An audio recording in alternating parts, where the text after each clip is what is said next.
time. And Andy says, I don't know if this is sustainable. I would agree. But here is a woman who basically was fired because she broke the rules and didn't come to the reunion. Now she's hired back. And I mean, you guys don't realize, like, there is a call sheet. Like, you have to show up. You have to film. You have to do things if you want to be a housewife. I don't know what Mary said when they said, please, on bended knees, come back. And she said, I'll come back, but I'll only do what I want to do. To your point, maybe she's not well. Every time you say that, a lot of people, especially on YouTube, chime in and say, we agree with Sarah. We don't know if she's well.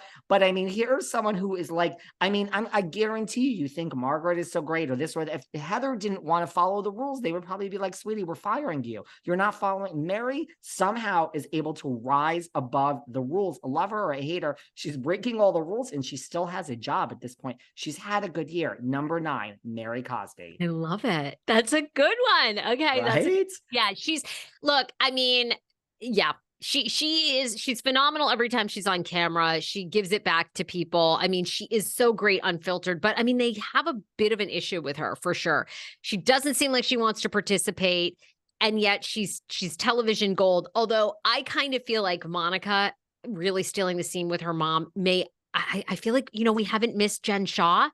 I don't know at this point if we'll miss Mary. I really don't, which is, I don't know, hard to believe because she does have a lot going on, but that's a good one. And I can't disagree with that. Listen, if Mary were gone, I never miss anyone. I really don't. I mean, I'm not missing Rinna. I mean, is this the best season of Beverly Hills? We'll have to do a show on that. Yeah. Right. Not really. But I give it to Mary. Now, who is your number 8?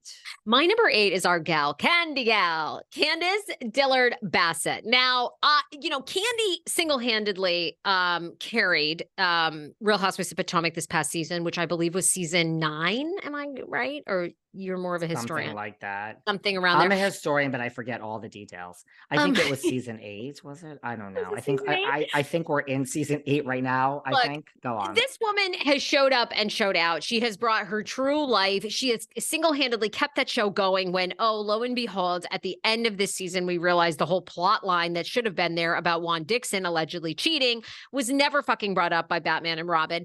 I have a soft spot for Candiace anyway. I think she's also really pursuing music in a tactical way, much like Kandi Burruss. She's selling out shows. She's performing. She actually has legit music.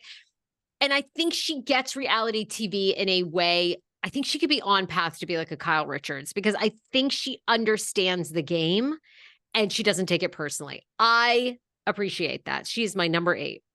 Listen, she's a good one. I mean, to make this list, I went on every Wikipedia page and like just crossed people. Candy Gal she was there for me. If this was a top 20, absolutely, maybe a top 15. I get it. She had a great tour this year. I went to see her at City Winery.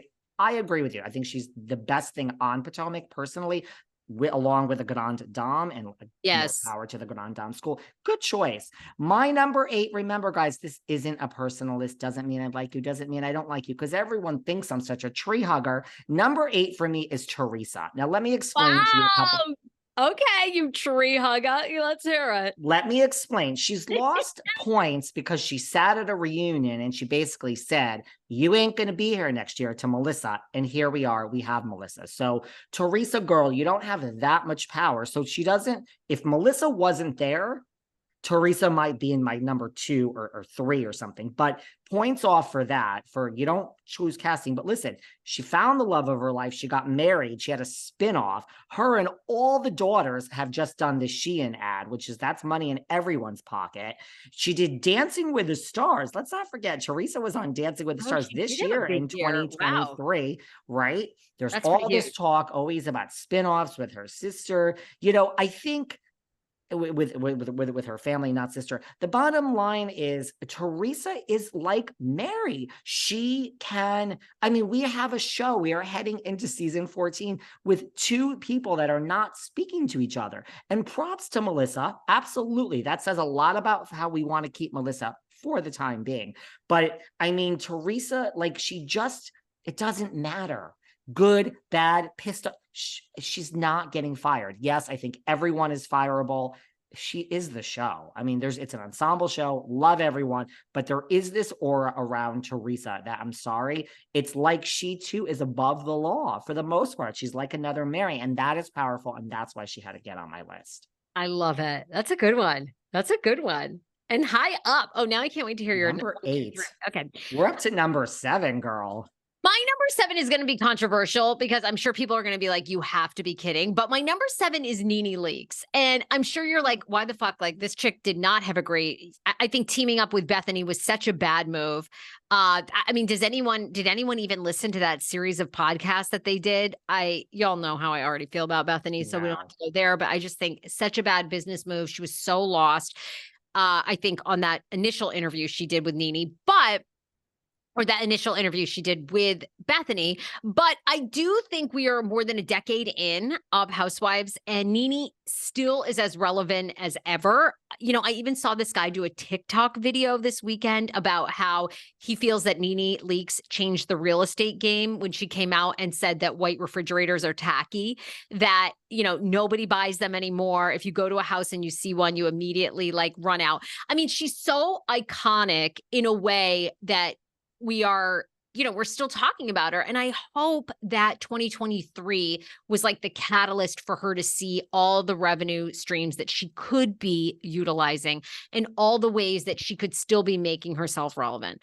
I know people are going to be like, are you fucking kidding? Like, this chick, like, she seemed more lost than ever. But Nene just holds such a soft spot because I do feel like she's on the level of Wendy Williams.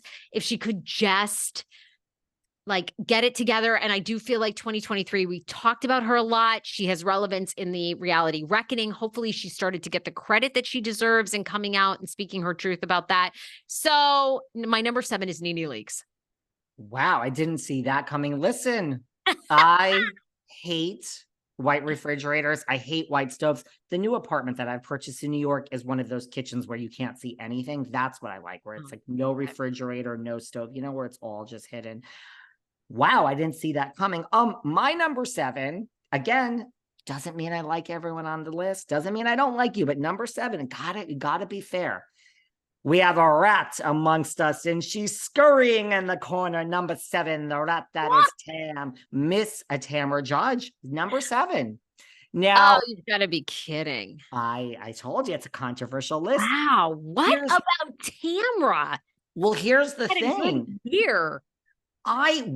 She's back. I interviewed Tamra right after she was fired from the OC. I mean, this is a girl that you can try to spin in any way you want. She says, well, Eddie was on board with me coming back to the OC. Of course, Eddie was, because you spent, you know, a year plus off with your CBD business. She swears the CBD business was making money. I don't think so, girl. She swears the gym was making money. It's closed. You had a year. So, I mean, when Tamra was on this podcast, it was at her lowest point. So, of course, she was so nice and sweet to me to just grace me with her damn presence.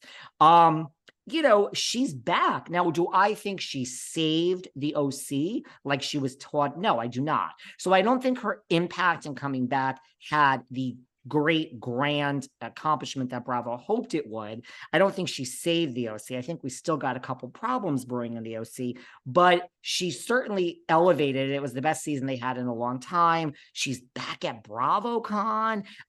She also has a podcast that's doing pretty damn well. If you have enormous. Yeah. Right. Yeah. So like Tamra, for someone that really was out, and I really think she stared down the barrel of like, what am I going to do? How am I going to make money